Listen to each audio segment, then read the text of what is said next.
Saya berpikir bagaimana caranya saya bisa memperbaiki nasib anak buah saya. Di saat itu ibaratnya ada petir ya di hati saya gitu ya.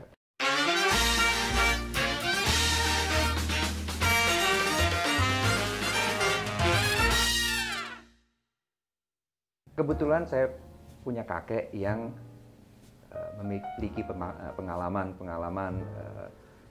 yang bagi saya sangat mempengaruhi saya. Pertama, beliau adalah wali kota Semarang pertama. Makanya kalau kita di Semarang, kita ke gedung wali kota Semarang, nama gedung wali kota Semarang itu Gedung Muhammad Iksan. Oke, itu adalah kakek bapak. Ya. Baru tahu juga di sini kan. Dan dia pernah bercerita sewaktu dia jadi wali kota, ditunjuk oleh Bung Karno, Ya. terjadi pertempuran 5 hari. Oke. Di mana sekutu sudah masuk ke Jawa, Jepang sudah menyerah, Ya. tetapi karena sekutu harus berhadapan dengan pemuda, maka tawanan Jepang ini dilepas untuk perang melawan pemuda nasionalis. Oke. Dan sebagai wali kota Semarang pada saat itu, dia tidak memiliki anggaran kota Semarang. Dan dia cerita ke saya, dia dan nenek saya, ya, karena dua-duanya anak bupati, ya, menjual aset-asetnya untuk menjalankan kota Semarang. Ya. Di situ saya mengerti bahwa kita diberi rezeki juga, insya Allah supaya kita bisa berkontribusi. Ya. Dan kebetulan juga kakek saya jadi menteri, sekretaris negara zamannya Bung Karno tahun 60-an, di mana pada saat itu Indonesia banyak konflik ya. Konflik Trikora, Dwi Kora. Ya. Belum merdeka ya Pak ya bahkan? Sudah merdeka, sudah tahun 60-an ini, ada tahun 60-an. Nah, dan di situ dia pernah cerita ke saya bahwa sempat memberi lahan-lahan keluarga dalam land reform. Sehingga sewaktu saya di London, saya berpikir saya harus kembali. Karena saya diberi kesempatan, diberi rezeki yang baik ini bukan untuk saya sendiri, tapi untuk bisa berkontribusi ke Indonesia. Ya, dan itulah saya putuskan untuk kembali, dan selama 2 tahun saya bekerja sebagai research assistant di Kementerian Keuangan. Ada tim penasihat Menteri Keuangan namanya Harvard Institute for International Development dari Harvard University. Dan di sana saya belajar banyak mengenai keadaan di Indonesia, termasuk kemiskinan di Indonesia pada saat itu ya. Sebelum akhirnya saya ambil S2 di Amerika. Kembali lagi. Jadi memang karir pertamanya justru di Indonesia ya Pak ya? Betul. Oke. Karena cinta dengan Indonesia yang sangat besar ya. Betul. Ditularkan oleh sang kakek ya Bapak ya? Ya, salah satunya. Salah satunya seperti itu. Dan akhirnya memang memutuskan untuk kembali lagi ke Amerika ya? Ke Amerika. Jadi kan S1 saya di Inggris, ya. S2 saya di Amerika. Kebetulan juga saya mendapat beasiswa. Saya diterima di Massachusetts Institute of Technology. Sebetulnya sih itu lembaga untuk engineers ya, untuk insinyur, tapi ya. Betul, MIT.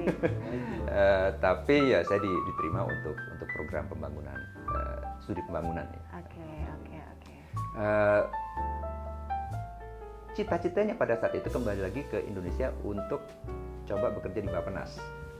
Kenapa tertuju pada salah satu instansi, Pak? Pembangunan. Oke.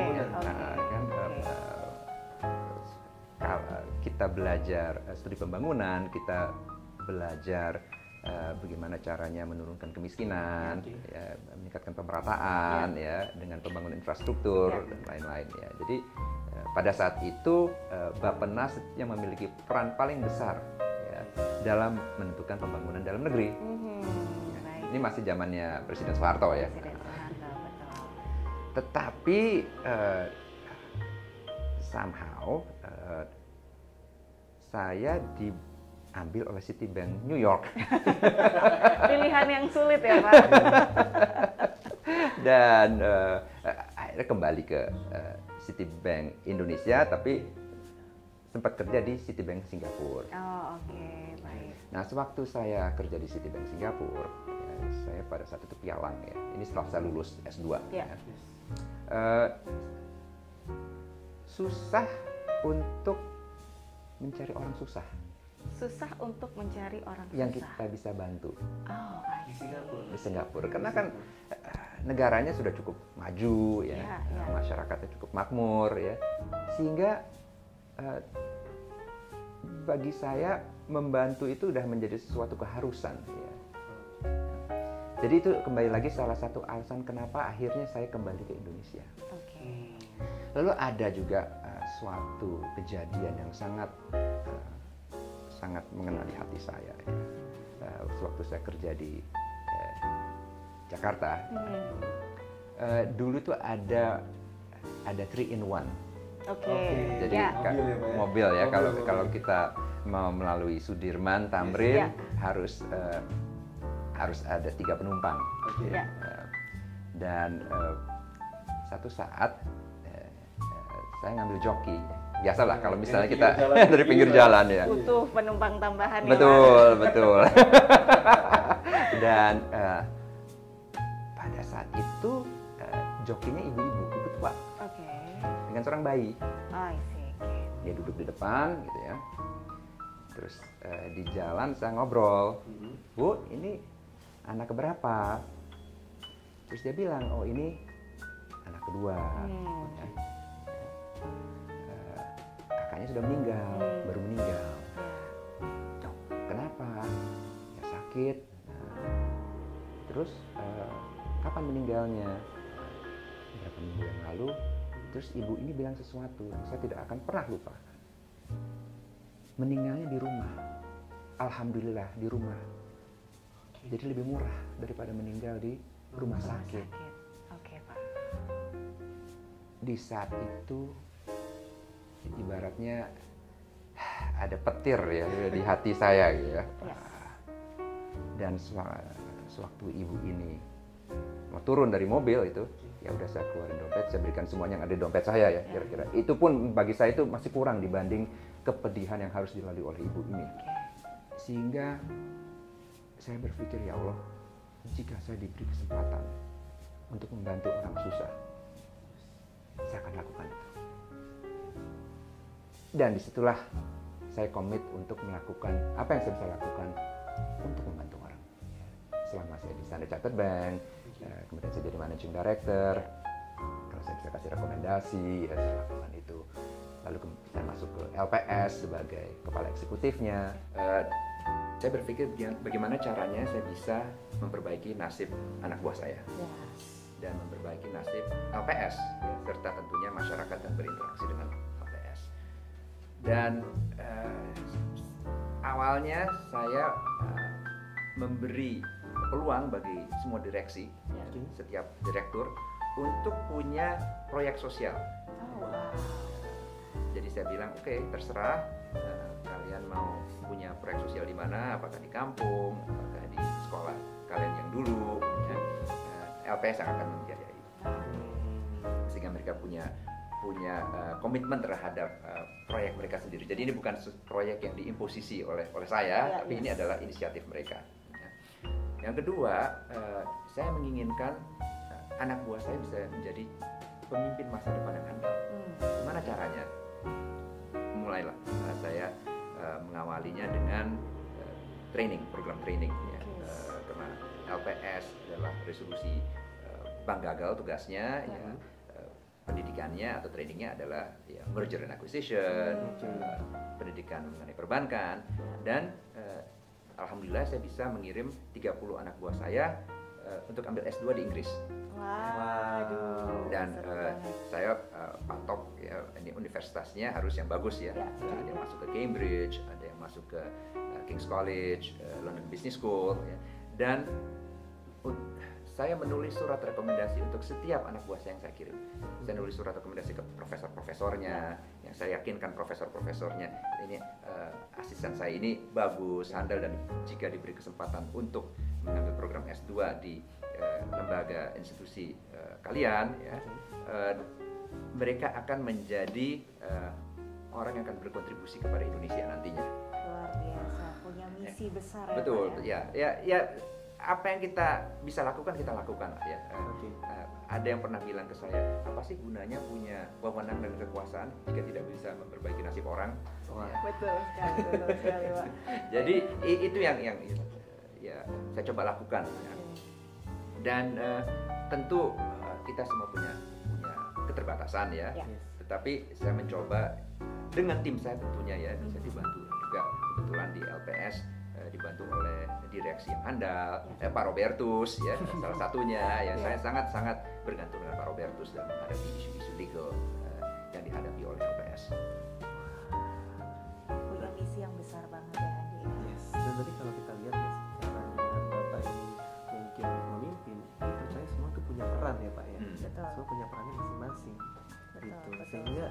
Sehingga pada akhirnya penempatan peran yang sesuai oleh Bapak Betul, ini bisa betul. jadi Ya. efektif ya Pak. Jadi sewaktu melakukan reorganisasi di LPS, ya, yes. kebetulan saya bisa mempelajari karakter masing-masing anak buah saya. Menarik nih Pak. Jadi ada yang misalnya ada yang pintar bicara tapi tidak berani ngambil keputusan, ada yang tidak banyak bicara tapi berani ngambil keputusan, ya. Jadi ya kita sesuaikan peran mereka sesuai dengan karakter masing-masing.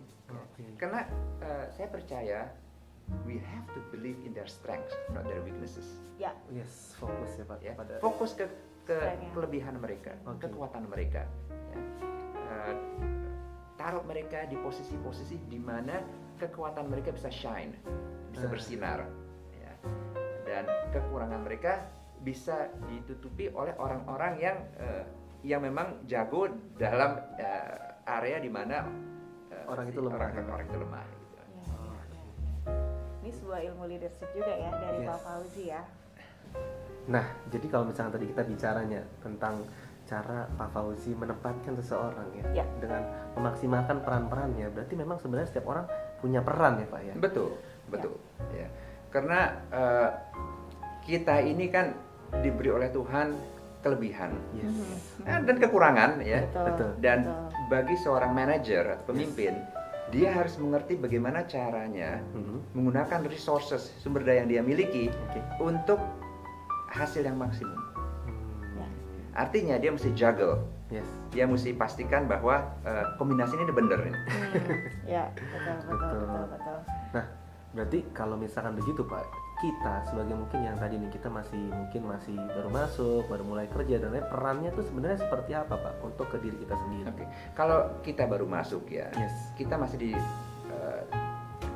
tahap learning curve. Yes. Kita harus belajar sebanyak-banyak mungkin. Oke. Ya. Kita harus punya cita-cita ya setinggi mungkin dan belajar sebanyak-banyak mungkin. Ya. Ya. Oke. Kita harus tahan banting. Ya. Kita harus tidak mudah menyerah. Ya. Kalau gagal kita bangkit lagi. Ya. Ada pepatah ya. Bos IBM, ya, Oke. IBM salah satu perusahaan komputer terbesar di dunia, Ya. pernah ditanya ya, oleh wartawan, ada nggak tips untuk kesuksesan? Jawabannya sangat-sangat simpel, lipat gandakan kegagalan kamu. Wow. Karena dengan kamu semakin sering gagal, kamu akan lebih sering belajar. Ya. Yang penting tidak patah semangat. Ya. Hmm. Bangkit lagi dengan mempelajari apa kelemahan kita dan kelebihan kita. Ya. Oke. Dan itu juga terjadi ke kita semua, terjadi ke saya. Ya. Kita harus punya target, oke, misalnya ya. Yes. Sewaktu saya masih umur 20-an, target saya adalah sebelum saya umur 35, saya punya properti sendiri, walaupun KPR ya. Oke. Ya. Ya udah, akhirnya saya bisa realisasikan, alhamdulillah umur 34 tahun, saya bisa beli rumah dengan KPR. Wow, menarik nih. Karena itu adalah bagian dari tanggung jawab kita. Oke. Ya. Tanggung jawab kita terhadap keluarga kita, terhadap anak-anak kita, ya. Dan kita mulai dengan hal-hal yang basic, ya. Atap rumah kita, ya. Pendidikan anak-anak kita. Ya. Semua dimulai dari lingkungan sekitar Betul. dulu ya Pak ya. Dan kita harus kembali lagi harus punya rencana, punya cita-cita, punya aspirasi.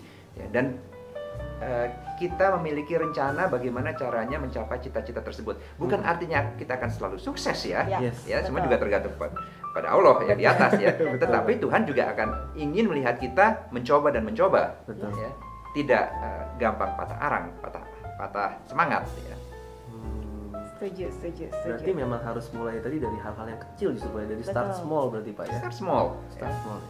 Dan kembali lagi memiliki cita-cita. Karena cita-cita itu yang mendorong kita. Oke, oke. betul.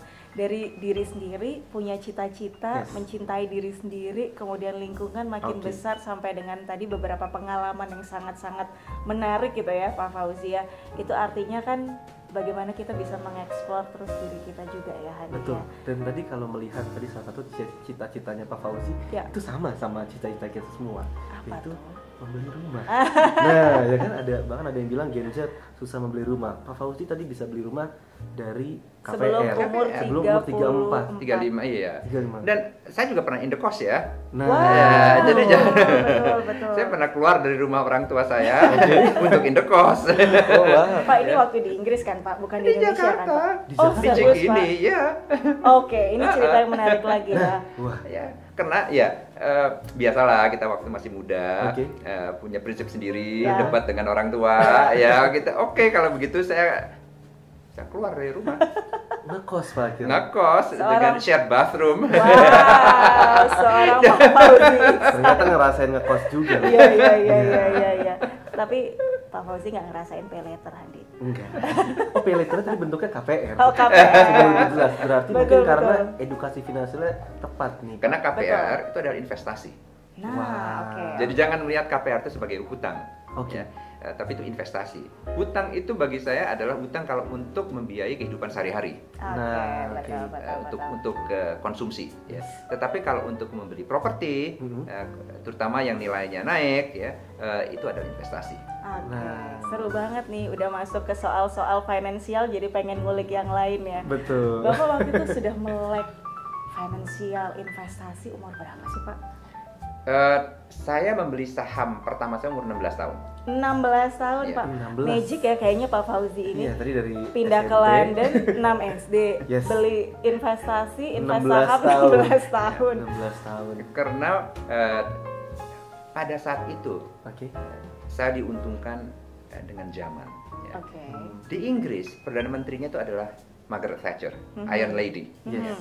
yang memiliki visi BUMN ini mesti diprivatisasi, divestasi. Oke. Diprivatisasi dijual kemana? Ke masyarakat Oke. melalui IPO, Initial Public Offering. Yes. Jadi semua masyarakat ya kaya miskin Merasakan, ya. memiliki kesempatan untuk beli saham, Ya. saham BUMN ya, yang divestasi, diprivatisasi oleh pemerintah Inggris. Dan banyak ada British Telecom, British Gas, dan Rolls Royce. Ya. Yes. Kebetulan karena saya senang lihat mobil Rolls Royce, ya, ya udahlah beli nggak mampu, apalagi Oke.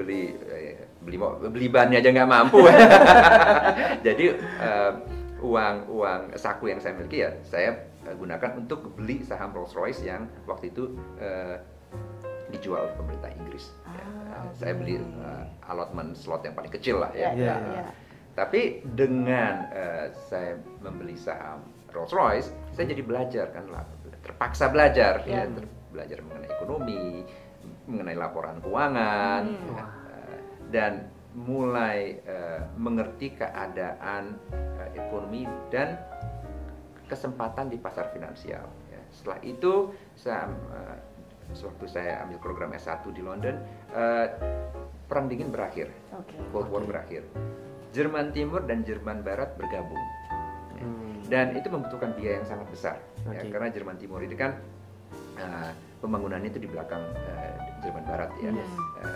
Dan pembiayaan modernisasi Jerman Timur itu dilakukan dengan penerbitan surat utang Jerman, dan saya mulai beli surat utang Jerman. Wow, Ya. oke. Tahap berikutnya ya Pak ya. Ya, sampai sewaktu Krismon, Yes. ya, dan saya kebetulan bekerja di Citibank Singapura sebagai pialang. Ya. Rupiahnya kan anjlok ya. Mhm. Kurs rupiah terhadap US dollar anjlok dari 2.300 ke 15-an ribu ya, Ya. dalam kisaran 9 bulan. Ya. Saya jual investasi saya di luar negeri, Di Inggris, ya, ya. karena kan rupiahnya lagi lemah, Ya. pound sterlingnya lagi kuat, Ya. ya. saya masuk beli saham-saham di Indonesia. Oke. Jadi ya kita harus kasarnya melek sejarah juga ya, melek keadaan global. Ya. Jadi melek finansial itu bukan hanya sekedar tahu simpanan, deposito, surat utang, SBN, SUN, obligasi, tapi juga mengerti keadaan global seperti apa. Betul. Jadi kesempatan itu kita gunakan. Cari informasi sebanyak-banyaknya juga ya Bapak ya. Begitu juga dengan kondisi Indonesia saat ini ya Pak ya.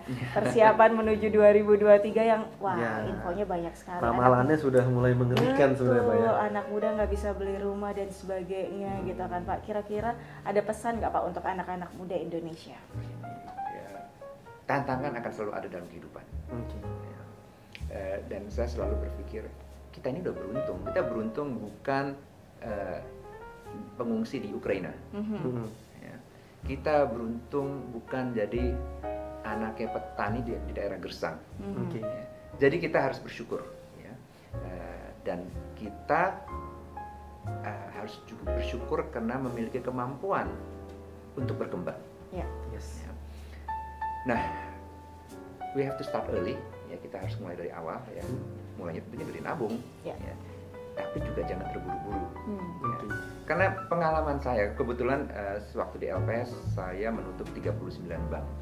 39. Dan rata-rata bank itu ditutup karena bukan saja kena fraud ya, tetapi bunga simpanan yang ditawarkan itu jauh lebih tinggi dari suku bunga penjaminannya LPS, sehingga karena suku bunga simpanannya tinggi, funding cost-nya bank itu tinggi, kredit yang dia bisa salurkan hanya bisa disalurkan ke debitur-debitur yang memang nggak laku di mana-mana gitu ya. Tentunya gampang nunggak. Yes. Nah, bagi deposan yang tergiur dengan bunga simpanan yang tinggi, ya setelah banknya dilikuidasi, kita nggak dapat apa-apa. Karena suku bunga yang ditawarkan juga di atas suku bunga penjaminan LPS. Ya. Jadi hati-hati ya, jangan terburu-buru. Ya. Kalau kita mulai investasi dari muda, secara matematis kita diuntungkan. Ya, karena kalau kita investasi di saham atau yang gampang aja lah di indeks ya, indeks bursa saham Indonesia. Kan walaupun dalam jangka pendek bisa naik turun, jangka panjangnya kan naik terus kan, sesuai dengan pertumbuhan ekonomi, sesuai dengan pertumbuhan sektor korporasi. Ya. Sehingga kalau kita start early ya, kita secara matematis dan historis diuntungkan. Ya. Start early ya, pelan-pelan beli saham, blue chips, beli surat utang, nabung ya. Nanti satu saat tabungan itu atau investasi itu bisa dicairkan untuk misalnya bayar DP rumah, ya, untuk KPR. Dan kalau misalnya kita sudah bekerja di lembaga yang cukup established seperti AFG ya, tidak akan terlalu sulit untuk cari KPR, apalagi kalau kita sudah punya dana yang cukup untuk DP. Dan payment ya. Apa ya, semuanya itu ada jalannya. Ya. Memang kelihatannya susah ya. Tetapi kalau kita jalani ya, orang tua kita aja bisa kok ya. Dan keadaannya pada saat itu lebih sulit dari sekarang gitu ya. Betul sekali. Ya, kesempatan yang mereka dapatkan lebih sedikit dibanding kita gitu ya. Betul. Apalagi kita yang zaman muda ya Pak ya, era seperti ini ya. Dan kita ini bisa dibilang sangat privileged ya, bisa bekerja di AFG, suatu lembaga yang punya peran yang sangat penting di industri asuransi Indonesia. Betul. Peran yang sangat penting dalam resolusi Jiwasraya ya. Kita dipercaya oleh pemerintah, oleh negara ya, dengan PMN yang begitu besar ya. Jadi be proud, banggalah kita sebagai insan AFG. Wow, banggalah kita sebagai insan AFG. Benar sih, tapi saya sependapat sekali dengan Bapak. Memang benar sekali kalau misalkan sudah bergabung di company ini rasanya wow gitu ya. Cuman ada rasa bangga, kemudian banyak sekali yang bisa kita dapatkan juga untuk belajar di company ini gitu ya Pak ya. Betul. Oke, Handi, masih ada pertanyaan gak nih buat Pak Fauzi? Jadi pertanyaan justru gini ya. Tadi kalau kita bicara soal pendidikan finansial Pak, menurut Pak Fauzi sebenarnya hal dasar apa nih yang kita sebagai anak-anak muda itu perlu tahu dulu untuk minimal tadi kan Bapak bilang hati-hati tadi dalam misalkan menabung, hati-hati dalam berinvestasi, tapi kita bisa start early. Nah, tapi hal dasar apa nih Pak mungkin yang bisa kita pelajari untuk bisa mengerti si pendidikan finansial itu sendiri? Kembali lagi, kita tidak boleh terlalu nafsu ya. Kita harus punya target berapa persen dari pendapatan kita yang kita bisa tabung. Misalnya sepertiga. Ya udah, sebisa mungkin setiap bulan 35% dari pendapatan kita tabung atau kita investasikan. Ya, pelan-pelan ya, masuk ke reksadana ya, dan kita di AFG ini ada betim yang kinerja reksadananya bagus ya. Gunakanlah kesempatan itu. Ya. Ada Bahana Sekuritas sebagai broker. Jadi kalau kita mau belajar beli saham, ada fasilitasnya. Ya. Kita ini ada di lembaga, di grup dengan 10 anak perusahaan yang kalau kita pintar, ya, tanpa tentunya kita harus hati-hati dengan governance ya, dengan kepatuhan ya. Kita bisa gunakan lembaga-lembaga ini sebagai tempat kita belajar. Betul. Ya. Ini kesempatan. Kesempatan yang sangat-sangat baik, jangan disia-siakan. Ya. Kita harus disiplin, ya. Kita disiplin, kembali lagi investasi kita di pasar finansial itu pada akhirnya untuk membantu kita untuk beli properti. Goalsnya itu ya? Iya, karena dengan kita memiliki properti, rumah sendiri, kita sebagai insan ya, sebagai keluarga bisa dibilang lebih established. Ya. Pelan-pelan ya, dan nggak perlu rumah yang besar. At least we start somewhere. Ya. Kita harus pelan-pelan bangun dana pendidikan untuk anak-anak kita. Ya. Kita harus memastikan kita dan kalau di AFG kan kita ada asuransi kesehatan ya. Betul. Dan itu sesuatu cushion bagi kita ya, apalagi yang anaknya banyak ya. Oke. Jadi kembali lagi jangan terlalu tergantung dengan hutang untuk konsumsi sehari-hari ya. Hutang tidak apa-apa selama untuk KPR atau untuk investasi properti. Kalau kita sudah punya rumah sendiri, setidaknya kita sudah masuk ke tahap yang lebih baik. Ya. Kita harus punya asuransi kesehatan karena itu adalah security kita. Ya kan kita nggak mungkin selalu sehat ya. Betul. Dana pendidikan untuk anak-anak. Ya. Dan nantinya di usia pensiun ya kita harus punya dana pensiun yang cukup. Ya. Dan di level itu ya idealnya punya properti yang bisa disewain, punya saham yang kasih dividen. Jadi yang namanya properti itu bisa sebagai bisa bergerak ya Pak ya untuk menambah pundi-pundi pendapatan kita. Sebenarnya sama seperti saham yang blue chip ya. Saham blue chip, saham yang bagus ya. Itu kan nilainya naik, tapi kasih dividen. Sama seperti rumah, nilainya naik, tapi bisa disewakan. Betul. Cara melihatnya ini mirip lah. Pak. Tapi berarti apakah mungkin menurut Bapak nih, kita udah punya rumah, terus udah punya mungkin saham-saham di LQ45 dan lain-lain, apakah itu sudah merdeka finansial Pak? Merdeka finansial itu kan artinya kita setidaknya kita tidak bergantung dengan hutang untuk kehidupan sehari-hari. Nah, itu the start ya. Definisinya bisa banyak ya, bisa dibilang merdeka finansial itu artinya kalau saya tidak punya kerjaan selama 1 tahun saya masih bisa hidup ya. Kalau saya bilang itu ya bisa saja, cuman kita kan harus berkarya gitu selama kita mampu gitu. Jadi ya itu patokan yang masuk akal tetapi tidak saya rekomendasikan gitu ya. Continue tadi. Karena kita harus selalu bekerja. Jadi pertama kita tidak tergantung dengan hutang, kita tidak tergantung dengan orang tua. Kita tidak khawatir jatuh sakit karena kita punya asuransi kesehatan dan kita AFG 5 anak perusahaannya di sektor asuransi dan penjaminan